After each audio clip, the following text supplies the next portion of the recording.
இருக்கிறார். நம்மை பாதுகாக்க, நம்ம கண்ணுக்கு எந்த விதமான சேதம் வராமல் இருப்பதற்காக தான் அதை வைத்திருக்க. அதுதான் தான் தாவீது பக்தர் எழுதும்போது கண்மணி போல் என்னை காத்தருளும். கர்த்தர் அப்படியாக நம்மை கண்மணி போல பாதுகாத்தார். தேவன் தாமே ஆசீர்வதிப்பாராக. ஆமேன். இப்பொழுது கூட இந்த காலை நேரத்தில் நாம் தியானத்திற்காக எடுத்துக்கொள்ளப்பட்ட வேத பகுதி சங்கீதங்களின் புஸ்தகம் 1 சங்கீதம் 1 - 3 வரைக்கும் நாம் வாசிக்கலாம்.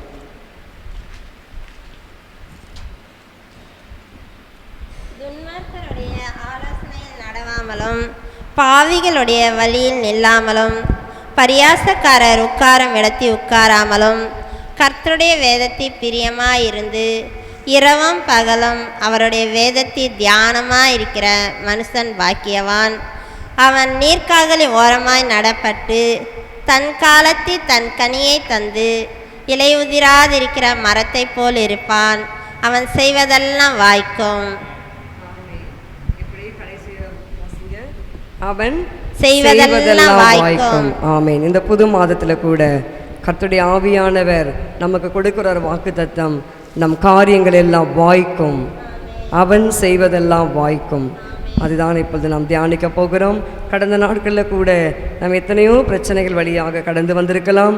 எல்லா தேவைகளையும் கர்த்தர் நமக்கு சந்தித்தார், நமக்கு வேண்டிய எல்லாம் செய்தார். இந்த மாதம் கூட என்னென்ன காரியங்கள் இன்னும் முடியாமல், அதாவது கர்த்தர் கொடுத்த வாக்கு தத்தங்கள் நிறைவேறாமல் பெண்டிங்கில் இருக்கோ, அதை கூட கர்த்தர் இந்த மாதத்தில் வாய்க்கும்படிக்கு கர்த்தர் செய்ய போகிறார்.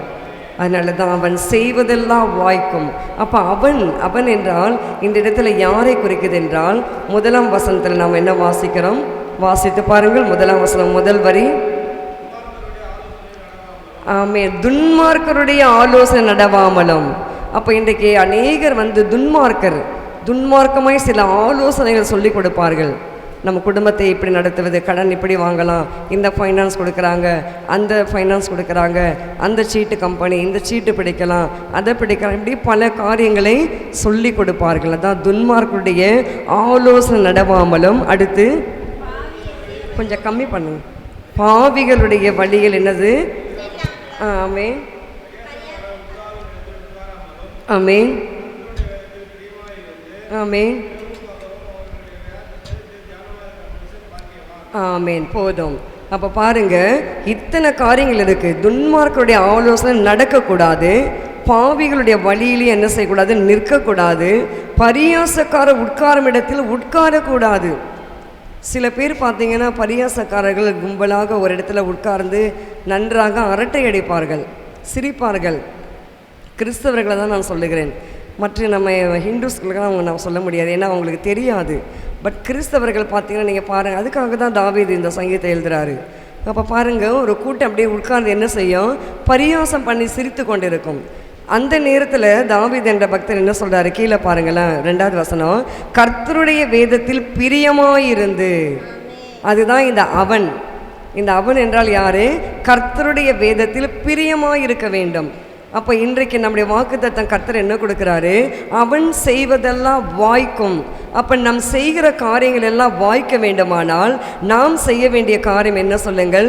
கர்த்தருடைய வேதத்தில் பிரியமாக இருக்க வேண்டும். சில பேர் ஆலயத்துக்கு வரும் பொழுது நிறைய நான் பார்த்துருக்கேன், வேதத்தை எடுத்துகிட்டு வர்றது கூட வெட்கப்படுகிறார்கள்.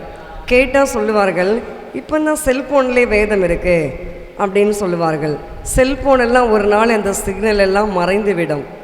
என்ன சொல்கிறீங்க? அந்த செல்ஃபோன் ஆப் எல்லாம் ஒரு நாளைக்கு கம்ப்ளீட்டாக கவர்மெண்ட் என்ன பேன் பண்ணிவிடும். அப்போ என்ன செய்ய முடியும்? அப்போ எங்கே நம்ம எதை வைத்து நம்ம வாசிக்க முடியும்? இல்லை, நாம் சிந்திக்க வேண்டும். அதனால தான் இந்த இடத்துல சொல்லப்படுகிறது, கர்த்தருடைய வேதத்தில் இரவும் பகலும். அப்போ முதலாவது பிரியமாக இருக்க வேண்டும். அடுத்து என்ன செய்ய வேண்டும்? இரவும் பகலும் தியானமாக இருக்கிற மனுஷன் பாக்கியவான். இப்படி செய்யும்பொழுது மட்டும்தான் நாம் செய்கிற காரியங்கள் வாய்க்கும். அல்லேலூயா சொல்லலாமா?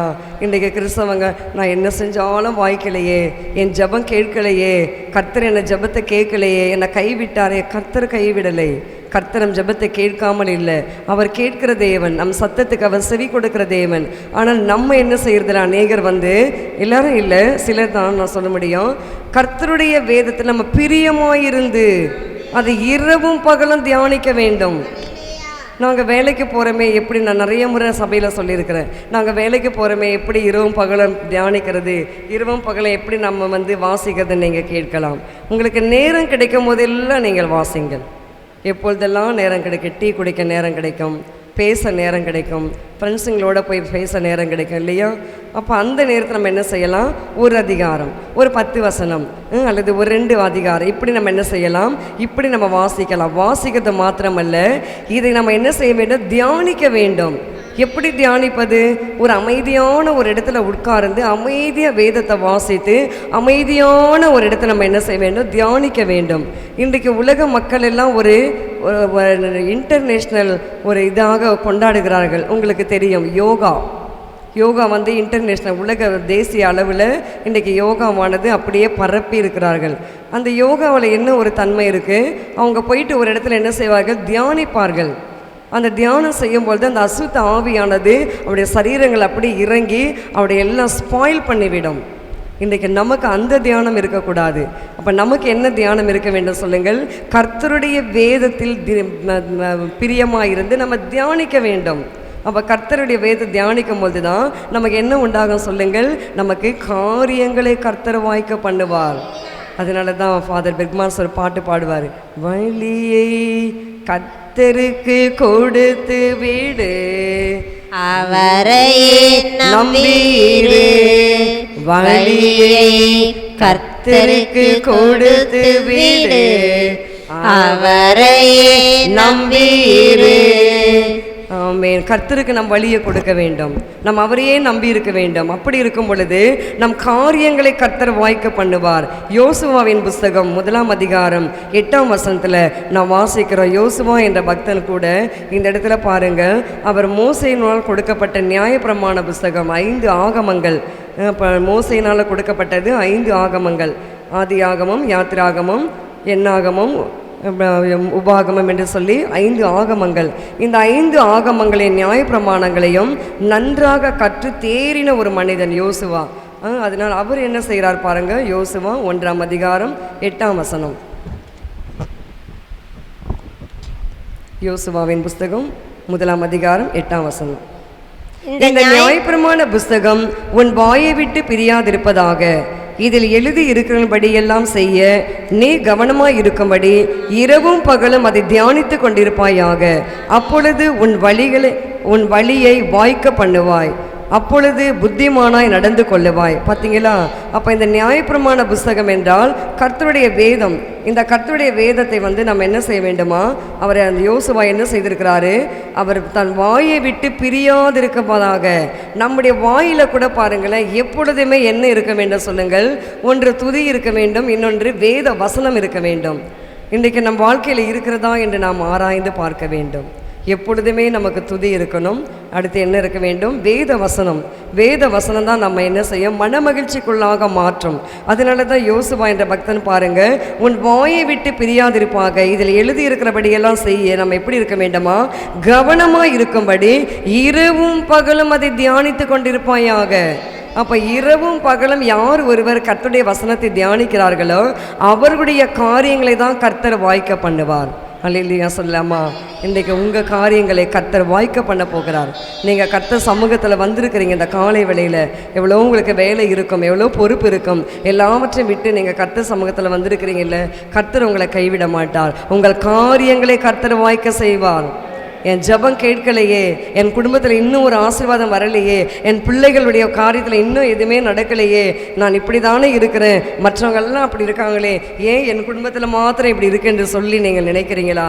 கர்த்தருடைய ஆவியானவர் இந்த புதிய மாதத்தில் நம் காரியங்களை வாய்க்க பண்ண போகிறார். கடந்த நாட்களில் கூட நான் கர்த்தர்கிட்ட கேட்டேன், என் ஜெபத்தை நீங்கள் கேட்கவே இல்லையே, நான் இத்தனை நாள் ஃபாஸ்டிங் போட்டு ஜெபித்தேன், என் ஜெபத்தை நீங்கள் கேட்கலையே, என் ஜெப சத்தம் உங்கள் காதில் கேட்கலையே, என்னை இப்படி நீங்கள் வச்சிட்டீங்களேன்னு சொல்லி நான் கேட்டு நான் கண்ணீர் வடித்தேன். அப்பொழுது கர்த்தருடைய ஆவியான சொன்னார், பொறுமையாயிரு, பொறுமையாயிரு. இன்னும் எவ்வளோ பொறுமையாக இருக்கிறது, கோடிக்கணக்கான சொத்துகள் எழுந்து இன்னும் கூட பொறுமையாக இருக்க சொல்கிறீங்களே, எப்படி ஐயா இது? நான் எப்படி கர்த்தாவை நீங்களே சொல்லுங்கள். இரவும் பகலும் என் வசனத்தை தியானிக்கணும். தியானிக்கும் பொழுது தான் கர்த்தருடைய ஆவியானவர் நம் காரியங்களை வாய்க்க பண்ணுவார். ஏதோ ஒரு அதிசயத்தை கர்த்தர் செய்ய போகிறார். அது என்ன செய்வாரோ எப்படி செய்வாரோ நமக்கு தெரியாது. ஆனாலும் இன்றைக்கு வந்திருக்கிற பிள்ளை கர்த்தருடைய தேவ ஜனமே, உங்கள் வாழ்க்கையில் நீங்கள் கூட கேட்டிருக்கலாம், என் ஜெபத்தை இன்னும் கேட்கலையே, எனக்கு இன்னும் பதில் கொடுக்கலையே, ஏன் இது நடந்தது, ஏன் இப்படி ஆனது என்று சொல்லி. ஆனாலும் கர்த்தர் பாருங்கள், இந்த மாதம் உங்கள் காரியங்களை வாய்க்க பண்ண போகிறார். ஹல்லேலூயா. எஸ்ராவின் புஸ்தகம் 7ஆம் அதிகாரம் 10ஆம் வசனத்தில் கூட நாம் வாசிக்கிறோம். எஸ்ரா என்ற பக்தன் கூட பாருங்கள், பாபிலோன் அந்த சூசான் அரண்மனையிலிருந்து அவர் வந்த நேரத்தில் அவர் ஜனங்களுக்கு இவ்விதமாக தன் வார்த்தைகளை போதிக்கிறது மாத்திரமல்ல, அவர் என்ன செய்கிறார், அந்த வார்த்தைகளை தன் இருதயத்திலே வைத்து பக்குவப்படுத்திக் கொள்ளுகிறார். கர்த்தருடைய எஸ்ரா 7ஆம் அதிகாரம் 10ஆம் வசனம். கர்த்தருடைய வேதத்தை ஆராயவும் அதின்படி செய்யவும் இஸ்ரவேலிலே கட்டளைகளையும் நீதி நியாயங்களையும் உபதேசிக்கவும் எஸ்ரா தன் இருதயத்தை பக்குவப்படுத்தி இருந்தான். இன்றைக்கு நம்முடைய இருதயமானது வேத வசனங்களினால பக்குவப்பட்டிருக்க வேண்டும். நம்ம இருதயம் யாரை குறித்தாகில வைராகியம், கோபம், எரிச்சல் இப்படி இருக்குமானால் நம் காரியங்கள் வாய்க்கு ஆகாது. நம் காரியத்தை கர்த்தர் கை கூடி வர பண்ண மாட்டார். நமக்கு ஜெயம் கிடைக்காது. நமக்கு நஷ்டம் வரும், தோல்வி வரும். ஆனால் எது நமக்கு ஜெயம் வர வேண்டும், நமக்கு லாபம் வர வேண்டுமானால் என்ன செய்ய வேண்டும் சொல்லுங்கள்? நம் வேத வசனத்தை நம் இருதயத்தில் பக்குவப்படுத்தி கொள்ள வேண்டும். கடந்த நாட்களில் நான் உபவாசத்தில் இருந்து 2024ஆம் ஆண்டு உபவாசத்திலிருந்து நான் ஜெபிக்கும் பொழுது ஆவியானவர் தெளிவாக பேசினார். அதாவது சாந்த குணமுள்ளவர்கள் பாக்கியவான்கள், அவர்கள் பூமியை சுதந்திரித்து கொள்ளுவார்கள். எனக்கு இந்த வசனம் சொன்னவனே புரியல. நாட்கள் ஆன பிறகு பார்த்தா இந்த ஒரு காரியம் நடக்கும் என்று கர்த்தருக்கு தெரியும். அதனால தான் கர்த்தர் என்னை தேற்றினார். உடனே நான் அந்த பாஸ்டிங் ஜெபத்தை முடிச்சுட்டு நான் கர்த்தருக்கு காத்திருந்தேன். பார்த்தா இது போல். அப்போ நான் கர்த்தர்கிட்ட கேட்டேன், அப்போ இதுக்கு தான் நீங்கள் சொன்னீங்களா சாந்த குணமுள்ளவர்கள் பாக்கியவான்கள் என்று? அப்போ அமைதியாக இருக்கணும். அவங்கள பார்க்கும்போது எனக்கு எரிச்சல் வரும் தான், ஆனாலும் அப்படியே ஆவியை நான் சொல்ல அப்படியே அமைதியாக, அப்படியே கோபமாக தான் இருக்கும். எனக்கு அப்படியே கொஞ்சம் பொறாமையாக தான் இருக்கும். ஏன்னா இவ்வளோ பெரிய எடுத்த பில்டிங் எல்லாம் எடுத்துட்டாங்களே, அப்போ அவங்க பார்க்கும்போது எப்படி இருக்கும்? இல்லை நீங்கள் நானும் மனிதர், நீங்களும் மனுஷி தானே, இல்லை மனிதர் தானே, ஏன் எல்லாருக்கும் அந்த இயற்கையாக வரும் தானே. அப்படி வரும்பொழுது ஆவியானவர் சொல்லுவார், வேண்டாம், பொறாமை கொள்ளாத, பொல்லாத மனிதர்கள் மேலே எரிச்சல் அடையாத. வசனம் அப்படியே வரும், நீ பொறாமை கொள்ளாத, நீ அமைதியாரு, நீ சாந்தமாயிரு, உனக்கு நான் தருவேன், நீ பூமியை சுதந்திரித்து கொள்ளுவா என்று சொல்லி. அப்படியாக இன்றைக்கு எஸ்ரா என்ற மனிதன் பாருங்கள், அவர் வசனத்தை தன் இருதயத்தில் பக்குவப்படுத்தி வைத்திருந்தார். அதனால தான் பாருங்க, பாபிலோன் தேசத்தில் 70 ஆண்டுகள் இஸ்ரவேல் ஜனங்கள் அடிமைகளாக இருந்தார்கள். அந்த எரேமியா என்ற தீர்க்கதரிசி உரைக்கப்பட்ட அந்த தீர்க்கதரிசன வார்த்தையின்படியாக அவர்கள் அங்கிருந்து புறப்பட்டு வரும்படியாக கர்த்தர் கிருபை செய்தார். இன்றைக்கு நம் காரியங்கள் கூட விடுதலை வேண்டுமா? நமக்கு ஒரு விடுதலை வேண்டும். நமக்கு ஒரு கடன் பிரச்சனை இருக்கிறது. இந்த கடன் யார் இந்த கடனை எனக்கு கொடுப்பாங்க? யாருமே கொடுக்க முடியாது. கர்த்தரை நம்ம நம்பி இருக்கும்போது கர்த்தர் நமக்கு கொடுப்பாரு. ஹல்லேலூயா சொல்லலாமா? ஆமேன். இங்கிலாந்து தேசத்தில் ஜார்ஜ் முல்லர் என்றதான ஒரு அருமையான தேவ மனிதர். அவர் இந்த ஏழைகளுக்கு அனாதை விடுதி, அதாவது ஹாஸ்டல், ஆர்ஃபனேஜ் இந்த யாருமே இல்லாத அனாதைகளுக்கு ஒரு ஆர்ஃபனேஜை வைத்து நடத்தி கொண்டிருந்தார். ஆயிரக்கணக்கான பிள்ளைகள் அவருடைய ஆர்ஃபனேஜில் அவர் பராமரித்து வளர்த்து கொண்டிருந்தார். ஒரு நாள் அந்த இடத்துல அந்த சமைக்கிற ஒரு பொறுப்பாளர் இருப்பார் இல்லையா, கிச்சன் டியூட்டி செய்வாங்க பாருங்கள், பொக்லர். அவர் ஐயா, நாளைக்கு பிள்ளைகளுக்கு மார்னிங் பிரேக்ஃபாஸ்ட் கொடுக்கறதுக்கு ப்ரெட்டும் மில்க்கும் இல்லைங்கய்யா அப்படின்னு சொல்கிறாரு. சொன்ன மாத்திரத்தில் இவர் என்ன சொல்கிறாரு, அப்படியா, சரி நீங்கள் போய் எல்லாம் ஜெபம் பண்ணுங்க, கர்த்தர் பார்த்து கொள்ளுவார். அப்போ இவருக்கு ஒரே ஆச்சரியம். நாளைக்கு காலையில் எழும்பின உடனே பிள்ளைங்களுக்கு கொடுக்கணும். நம்ம இவர்கிட்ட சொன்னால் இவர் என்ன இப்படி கர்த்தர் பார்த்து பாருண்டாரு அப்படின்னு இவர் போயிட்டார். போன உடனே காலமே வந்துச்சு, அந்த பிரேக்ஃபாஸ்ட் டைம் வந்தது. பிள்ளைங்களெல்லாம் உட்கார வைக்க சொன்னார். ஐயா இன்னும் வரலைங்க, நீ பிள்ளைங்களெல்லாம் உட்கார வை, நீ தட்டை வை, டம்ளரை வை, எல்லாம் வச்சாச்சு. இப்போ என்னங்கய்யா பண்ணுது? பாட்டு பாடி ஜெபிக்க சொல்லுன்றாரு. சரின்னு பிள்ளைங்கள்லாம் பாட்டு பாடி ஜெபிக்குதுங்க. அந்த வழியாக பார்த்தீங்கன்னா ஒரு பெரிய டெம்போவில் ஒரு புதுசாக ஒரு பேக்கரி ஒன்று ஆரம்பிச்சிருக்காங்க. அந்த பேக்கரிக்காரங்க இன்னார் பேரை சொல்லி இந்த ஆர்ஃபனேஜ் பிள்ளைகளுக்கு இந்த ப்ரெட்டை கொண்டு போயிட்டு நீ கொடு அப்படின்னு ஆவியானவர் பேசியிருக்காரு. சரின்னு கொண்டு ஒரு வேன் ஃபுல்லாக அந்த ப்ரெட்டை கொண்டு இறக்குறாங்க. இறக்குன உடனே அவரை எடுத்து அந்த பிள்ளைங்களுக்கெல்லாம் கொடுத்த உடனே சாப்பிட்டுக்கிட்டே இருக்குதுங்க. ஐயா பிள்ளைங்க ப்ரெட்டெல்லாம் சாப்பிட்டுட்டாங்க ஐயா, பிடிக்க பால் இல்லையே, நிற்போம், கர்த்தர் பார்த்துப்பார், கர்த்தர் கொடுப்பாரு அப்போ இவருக்கு ஒரே ஆச்சரியமாக இருந்துச்சு, என்ன எப்படி கர்த்தர் கொடுப்பாரு. திரும்பவும் அதே வழியாக ஒரு பெரிய வேனில் பால் ஏற்றிக்கிட்டு வராங்க. பால் ஏற்றிக்கிட்டு வரும் பொழுது அந்த வேனானது பஞ்சர் ஆகிறது.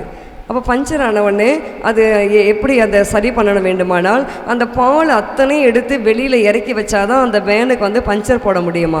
அப்போ இந்த ஆள் என்ன பண்ணுறதுன்னு தெரியாமல் அப்படியே முடிச்சுட்டு இருக்கும்போது அங்கே ஒரு போர்டு பார்த்துருக்காரு, இது போல் ஒரு ஜார்ஜ் முல்லர் அனாதை விடுதி என்று சொல்லி. பார்த்த உடனே இவருக்கு ஒரு ஐடியா தோன்றுச்சு, நம்ம இந்த பஞ்சர் போட்டு முடிக்கிறதுக்குள்ளே இந்த பால் கெட்டுடும். அப்போ கெட்டு நம்ம கீழே தான் ஊற்ற வேண்டியது வரும். அதனால் நம்ம என்ன செய்யலாம், இந்த பிள்ளைகளுக்கு கொண்டு போய் கொடுக்கலாம் என்று சொல்லி அந்த வேனில் இருக்கிற அத்தனை லிட்டர் பாலையும் கொண்டு போயிட்டு அந்த ஹாஸ்டலில் இறக்கி வைத்தார்கள். ஹல்லேலூயா சொல்லலாமா. அப்போ ஜார்ஜ் முல்லர் என்ற அந்த தேவ மனிதருக்கு எப்படி இது நடந்தது என்று சொன்னால், அவர் வேதாகமத்தை 200 முறை அவர் வாசித்து முடித்திருக்கிறாரு. முழு வேதாகமத்தை எத்தனை முறை சொல்லுங்க, 200 டைம்ஸ் அவர் முழுசுமாக வாசித்து முடிச்சிருக்காரு. ஆச்சரியமாக இருந்துச்சு அதை வாசிக்கும் போது. அடுத்து வந்து பார்த்தீங்கன்னா 100 முறை வந்து அந்த வேதாகமத்தை எப்படி வாசித்தார் என்றால் நேர் முட்டி போட்டு வாசித்திருக்காரு. அதனால தான் அவருடைய காரியங்கள் என்னாச்சு சொல்லுங்க, கர்த்தர் வாய்க்க பண்ணினாரு. 1000 பிள்ளைகளுக்கு பிரெட்டு எந்த பேக்கரிக்காரன் கொடுப்பாங்க இல்லை சொல்லுங்க, 1000 பேருக்கு யார் தான் இலவசமாக பால் கொடுக்க முடியும்? அப்படியே கொடுத்தாலும் ஒரு 1/2 லிட்டர் அல்லது 1 லிட்டர் இல்லை ஒரு 5 லிட்டர் சொல்லுங்க, அப்படி தான் கொடுக்க முடியும். பட் இங்கே 1000 பேருக்கு கொடுக்க வேண்டுமானால் அந்த ஐயாவுடைய விசுவாசம், அந்த ஐயாவுடைய ஜெப ஜீவியம், அந்த ஐயாவுடைய வேத வாசிப்பு கர்த்தருக்கு பிரியமாயிருந்தது. அதனால தான் அவருடைய காரியங்களை கர்த்தர் வாய்க்க பண்ணினார். இன்றைக்கு நம் குடும்பத்தில் எதுவுமே இல்லையா, கடன் என்னை நிறுக்குதே, என் பிள்ளைகளுக்கு நான் படிக்க வைக்கணும், என் பிள்ளைகளுக்கு திருமணம் செய்யணும், என் பிள்ளைகளுக்கு நல்ல வேலை வேணும், என் பிள்ளைகள் மேற்படிப்புக்கு படிக்க வைக்கணும், என் பிள்ளைகளுடைய காரியங்கள் இப்படி இருக்குது என்று எத்தனையோ காரியம் நமக்கு இருக்கும். ஆனாலும் பாருங்கள், கர்த்தர் கொடுக்க போகிறாரு. இந்த மாதம் நீங்கள் வேத வசனத்தை நன்றாக வாசிங்க. டைம் கிடைக்கும் போதெல்லாம் வாசிங்க. வாசி நீங்கள் மனப்பாடம் செய்கிறவங்க மனப்பாடம் செய்யலாம், தியானிக்கிறவங்க நீங்கள் தியானிக்கலாம். ஆனால் வாசிக்க வேண்டும். வாசித்து நாங்கள் டிவியில் பார்க்குறோம், நாங்கள் செல்ஃபோனில் பார்க்குறோம், அதெல்லாம் ஆகாது. டிவி செல்ஃபோன்லாம் ஒரு நாளைக்கு அந்த சேட்டலைட் கூட கம்ப்ளீட்டாக நிறுத்தப்படும். அந்த யூடியூப் சேனல்ஸ் எல்லாம் முடக்கப்படும். இன்றைக்கு எப்படி பார்த்தீங்க, இந்தியாவுக்கும் பாகிஸ்தானுக்கும் இருக்கிற அந்த யூடியூப் சேனல்ஸ் எத்தனையோ முடக்கி இருக்கிறார்கள்.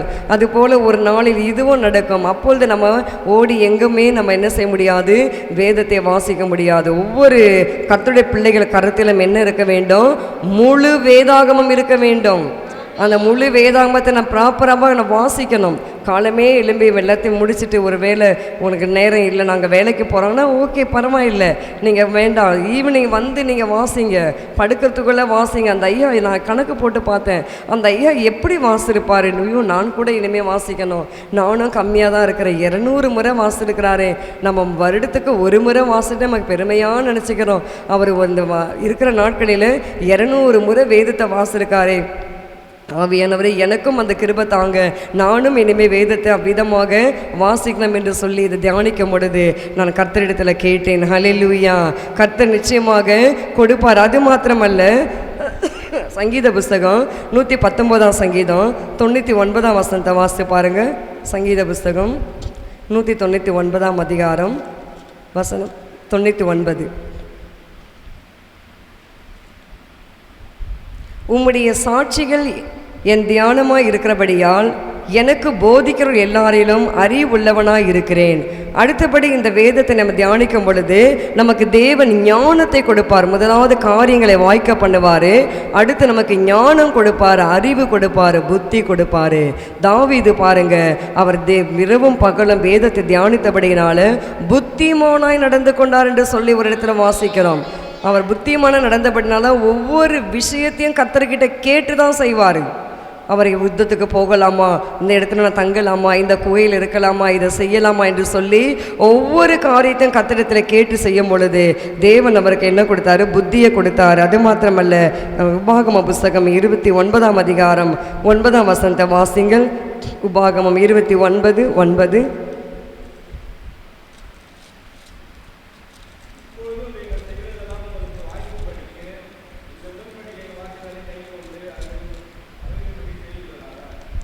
ஆமேன். இப்பொழுது நீங்கள் வாய்க்கும்படிக்கு அப்போ நீங்கள் செய்வதெல்லாம் உங்களுக்கு வாய்க்கும்படிக்கு இந்த உடன்படிக்கையின் வார்த்தைகளை கை கொண்டு அவைகளின்படி செய்வீர்களாக. அப்போ நம்முடைய காரியங்கள் வாய்க்க செய்ய வேண்டுமானால் நாம் என்ன செய்ய வேண்டும்? நாம் கர்த்தருடைய உடன்படிக்கை, நியாயப்பிரமாணத்தை, வேதத்தை நாம் வாசித்து நாம் தியானிக்க வேண்டும். சங்கீதம் 63:6 நாம் என்ன வாசிக்கிறோம்? 63ஆம் சங்கீதம் 6ஆம் வசனம். ஹல்லேலூயா.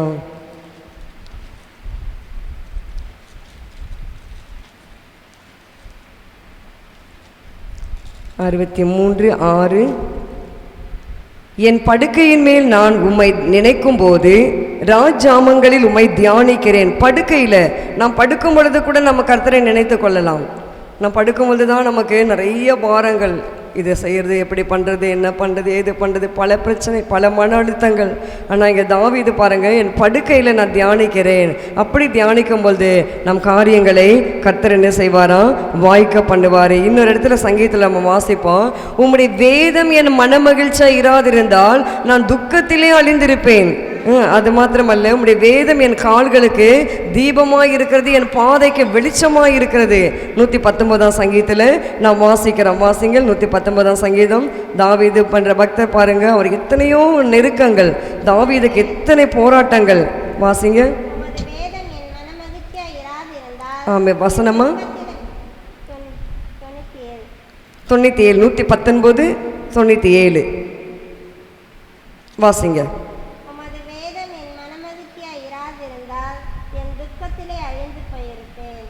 ஆமேன். அப்போ அடுத்து, நாள் முழுதும் அது என் தியானம்.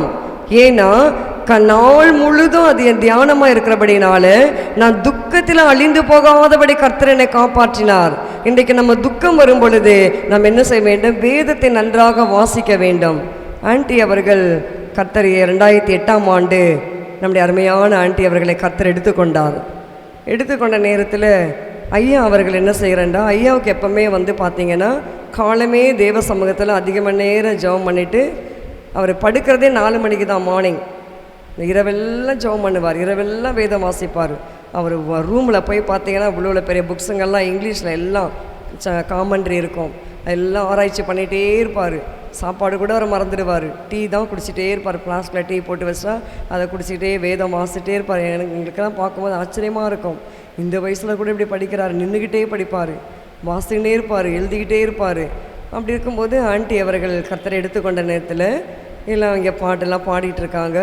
அவர் செய்ய வேண்டிய அந்த கடமையை கூட செய்யணுன்னு மேலே போயிட்டு ஜெபம் பண்ணிவிட்டு வேதத்தை தியானித்து கொண்டு இருக்கிறாரு.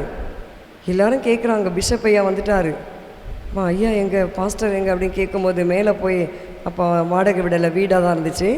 மேலே போய் பார்க்கும் பொழுது ஐயா என்ன பண்ணுறாரு போய் பார்க்கும் பொழுது ஐயா வேதம் வாசித்து கொண்டு தேவ சமூகத்தில் தியானித்து கொண்டிருக்கிறாரு. ஹல்லேலூயா சொல்லலாமா?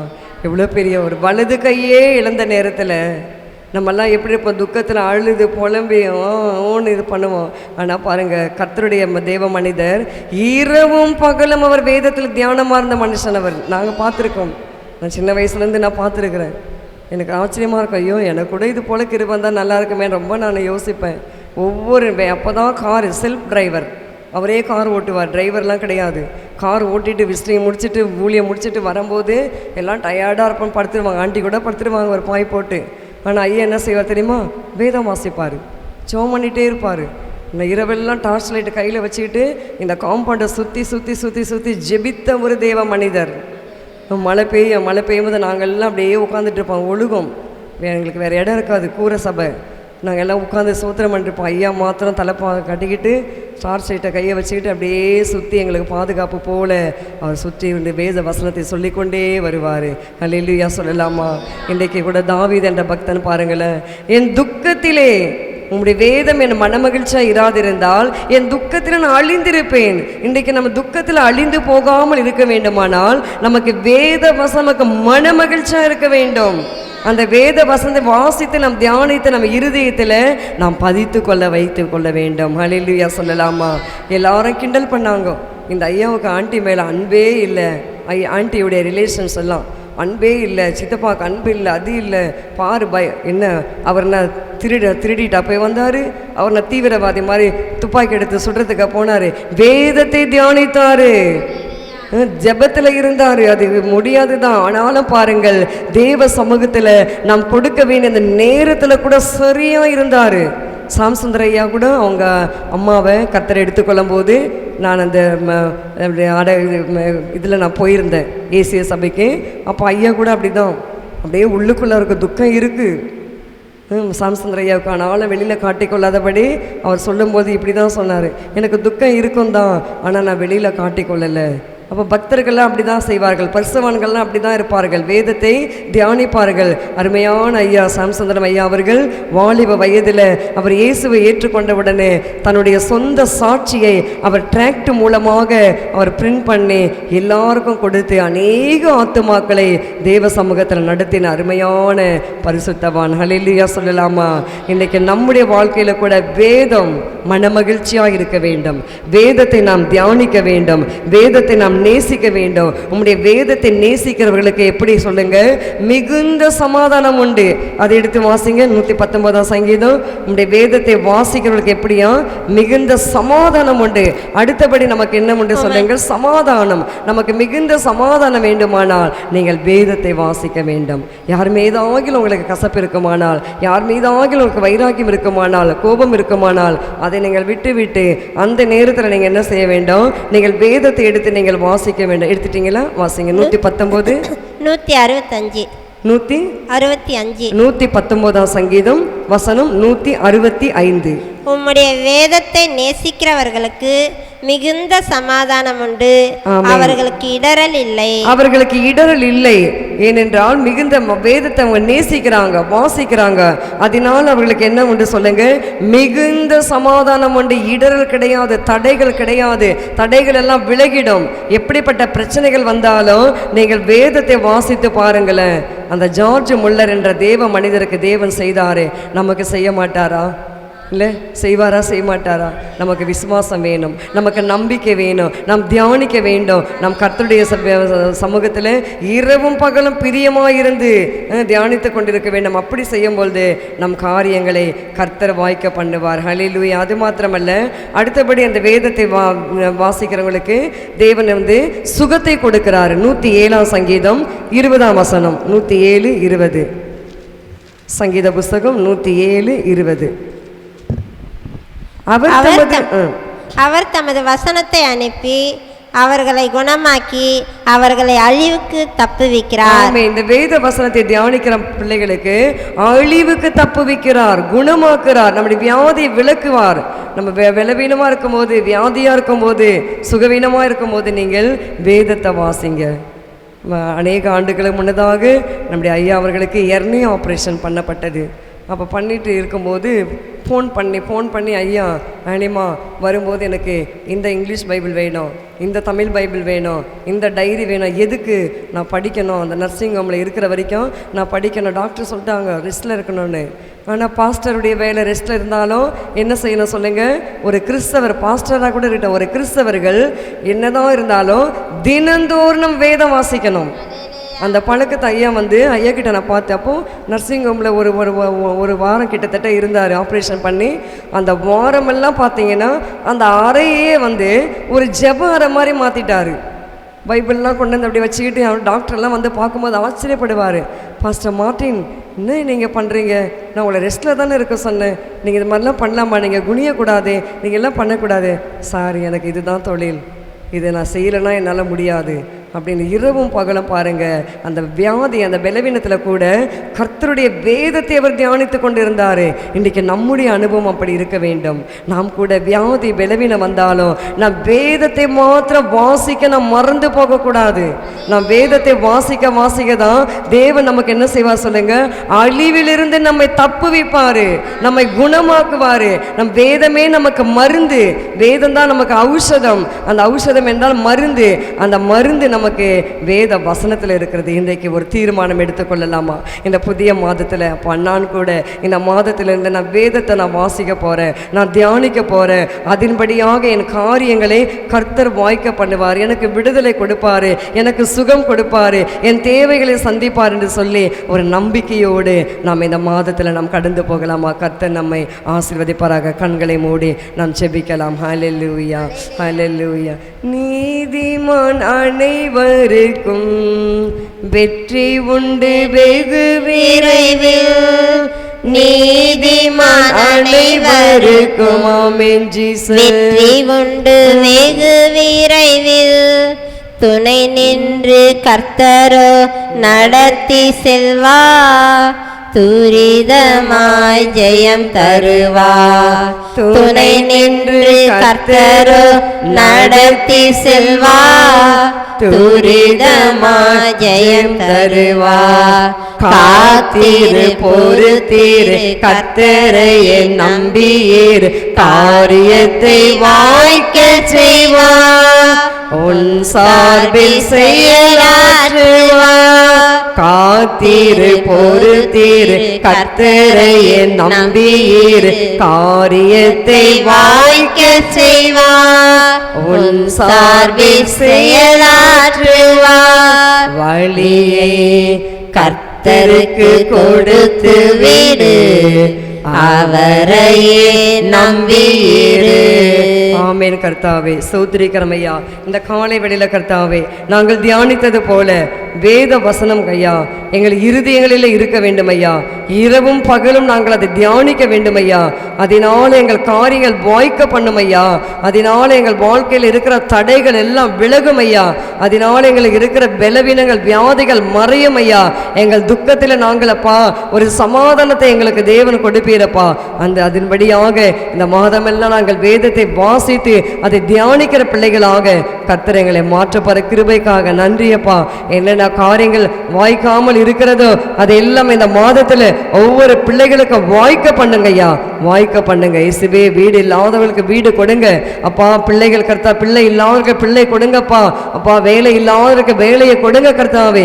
கடன் பிரச்சனை இருக்கிற பிள்ளைகளுக்கு அந்த கடன் பிரச்சனை முற்றிலுமாக மறையட்டும் ஐயா.